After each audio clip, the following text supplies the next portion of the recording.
I want to start here with something funny that I saw Taylor Marshall post on X, and we'll go here. Let's start here with a little lighter part before we get a little heavier part of the news. Taylor Marshall posted Hail Christ and Hail Mary while we're at it. He did this in a repost, breaking the group whose name I will never say on YouTube. Their 3 letters in their acronym would stand for American Dancing Ladies, but that's not what their name actually is. But you can take the first 3 letters and come up with their real name. They're a very mean-spirited, evil organization that tries to go after groups in the name of preventing evil. But they're actually an evil organization themselves, one of the worst out there. They have now classified the phrase Hail Christ as hate speech. Now, that sounds pretty bad.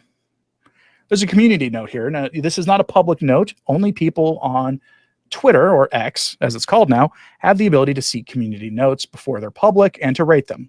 I read this one because I have that ability.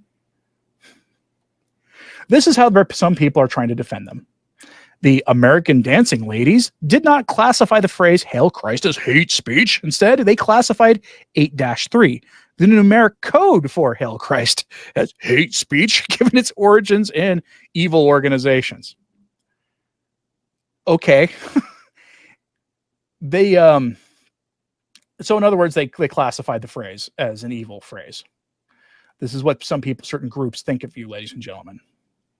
Okay. I'm not saying anything about that organization's ethnic makeup. I don't think that generally has that much to do with it. This has more to do with the fact that that organization is just rotten to the core, filled with evil actors. Now, in the church today, we have an issue.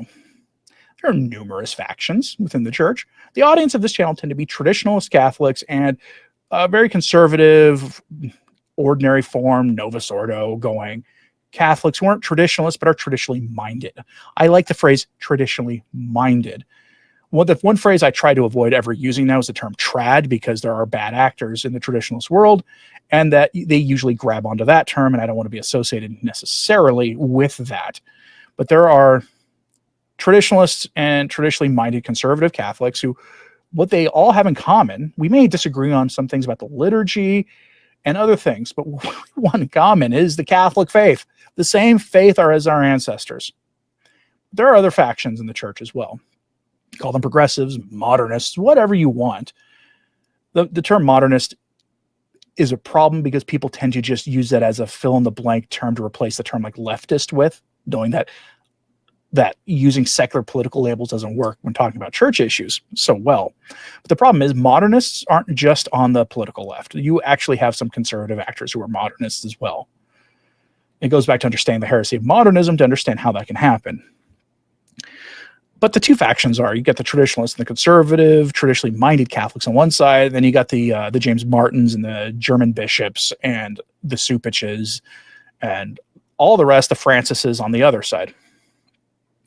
And some observers believe that Pope Leo is very much like Francis. Others think he's not like Francis, that he's super conservative, traditionally minded. I tend to think he's a bridge between John Paul II and Benedict XVI and Francis, that he's trying to essentially make acceptable Francis's reforms in the church by being a bridge between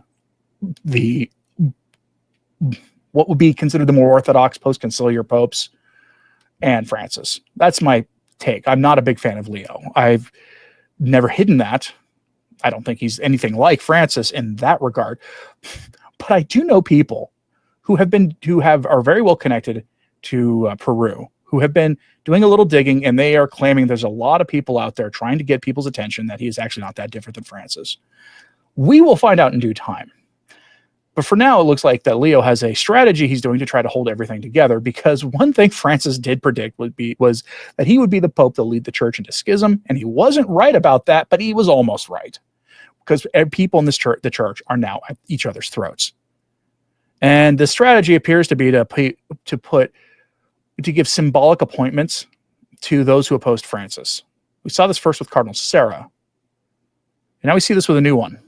It's from Info Vaticana. This website is a mess of websites, or a mess of ads. It really is. It makes it nearly unusable. But the headline, the Pope appoints the Cardinal of the Dubia on Amoris Laetitia as his special envoy. Cardinal Sarah, a lot of people made a big deal about Cardinal Sarah being given a special envoy post. The special envoy post, in fact, some people try to say that Cardinal Sarah had been given like some official post in Rome that was this super important job. Turned out not to be the case. And then people got angry with me when Cardinal Sarah was appointed as a special envoy to a Marian apparition celebration. Those two jobs were not the same. The special envoy is for a single event. When it comes and goes, the post is over. It's a temporary assignment. And here we have another one of these happening. Now we'll go over here to this article so you can see what this is about. But there were dubia on Amoris Laetitia, as there should have been. This kind of gives away kind of the strategy trying to hold things together.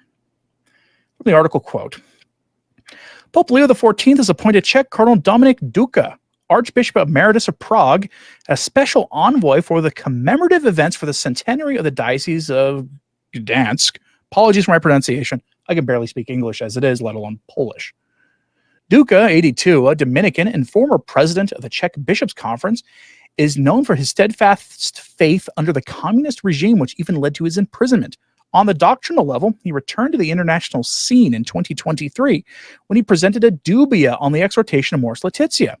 Cardinal Victor Manuel Fernandez, prefect of the dicastery for the doctrine of the faith, responded to those questions with a text that repeats the doctrine on the indissolubility of marriage, but at the same time repeats the doctrine but at the same time leaves open, in some cases, the possibility of access to the sacraments for divorced and remarried people, a response that many described as ambiguous and disturbing.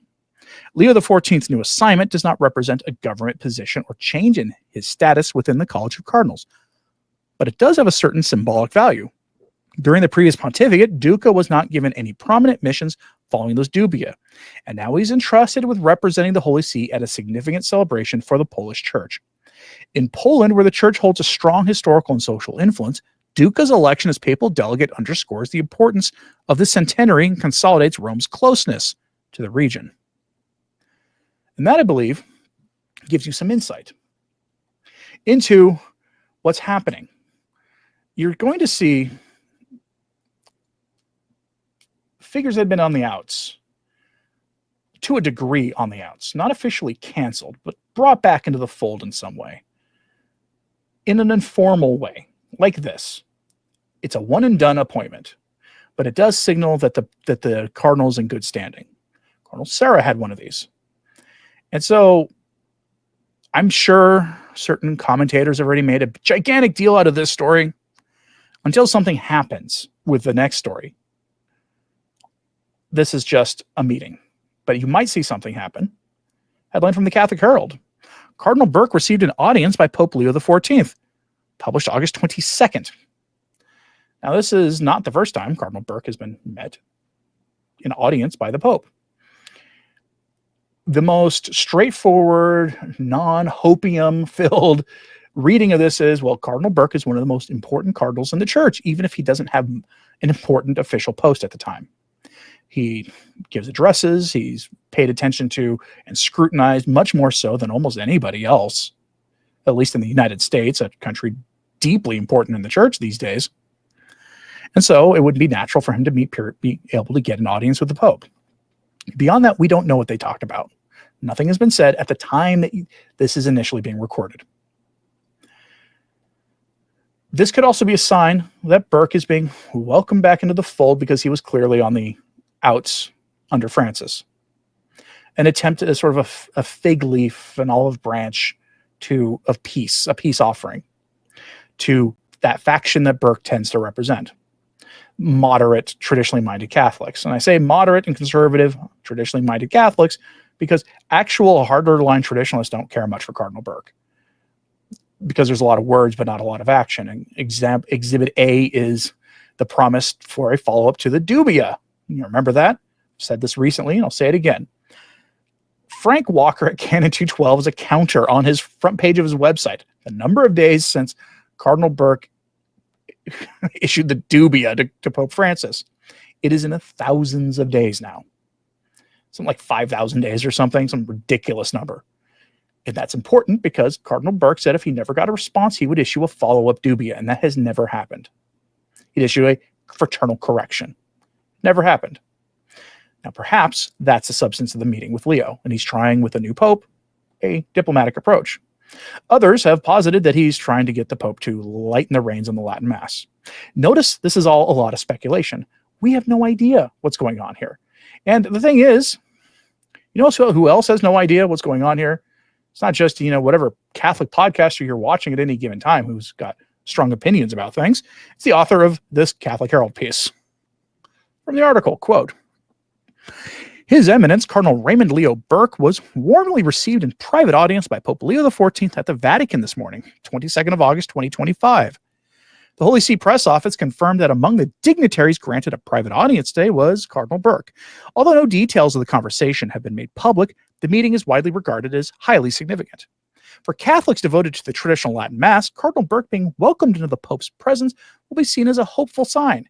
Few figures have been so outspoken in recent decades in their defense of the usus antiquiter, the old form of the Roman Rite, more commonly known as the traditional Latin Mass.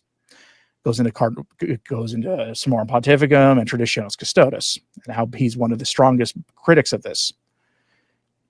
This is why I think this is a peace offering, these meetings. Burke's relationship with Francis was fraught with tension. In November 2014, Francis removed him as prefect of the Apostolic Signatura, later appointing him patron of the Order of Malta. Tensions deepened when Burke joined 3 other cardinals in submitting dubia to the Pope in September 2016, questioning the teaching of Amoris Laetitia. In 2017, Francis sidelined him further during a governance crisis within the Order of Malta. And in November 2023, reports surfaced that Francis had revoked Burke's Vatican apartment and stipend. On the 29th of December 2023, the two men, Francis and Burke, met privately for the first time in 7 years, after which Burke quipped, "Well, I'm still alive." I remember that. The election of Pope Leo XIV earlier this year has revived hopes among traditionalists. Seen by many as a pontiff of clarity and doctrinal firmness, Leo has so far struck a tone of reconciliation with figures who had been at odds with the Vatican during the previous pontificate. In July, he wrote warmly to Cardinal Burke on the occasion of his Golden Jubilee of Priesthood, thanking him for 50 years of service. That letter, read by many as a gesture of reconciliation, paved the way for today's audience. And it goes on. There's an assumption this is about the traditional Mass. I don't think that's necessarily the case, but we shall see. A lot of speculation, a lot of it. Cardinal Burke meeting with the Pope is not a bad thing. The worst that could have happened probably in that December 2023 meeting with Pope Francis, where Cardinal Burke was asked right afterwards how it went, and he quipped, "I'm still alive."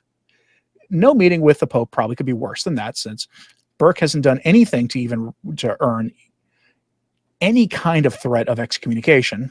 So whatever else could be done has already been done to him. Now, I'm very curious what you think about this, though. So let me know in the comments. Do you think anything's going to come from these meetings with Burke? Maybe an appointment to the Roman Curia. Go ahead and speculate away in the comments, since there's a lot of speculation going on these days with these meetings Cardinal Burke is having with Pope Leo. But I want to remind you of something. It's a peace offering, I think, to the faction Burke generally represents. Because the other side of the coin is this. As I have reported to you in abundance, even this week, Pope Leo keeps making these really awful appointments to filling vacancies in various dioceses with new bishops. New one in Brazil, as an example. Bishop appointed there who has a love of appointing or giving the sacraments to people in openly adulterous relationships. Was a champion for that. So, take a sober assessment of what's going on. Abandon the hopium. Take a sober assessment of what's going on. Pray for clarity for the Pope, that he will do the job, do the will of God in his post, which is what we should all be hoping for anybody in public service, and that we would hope we do in our own lives as well. Now, I'm curious what you think about this, so let me know in the comments, please. Like and subscribe if you haven't. It certainly helps. Sharing this on social media helps too. If you ever thought about supporting the work we do here at Return to Tradition, it does greatly help. The subscribe plus button is the old join button, as well as Patreon, Subscribestar, all those sorts of things in the description box below. Keeps these daily messages coming, and all those options were asked for by viewers of the channel anyway. Pray for the church and anybody we spoke about in a critical way today. I'm Anthony Stine. Ave Maria.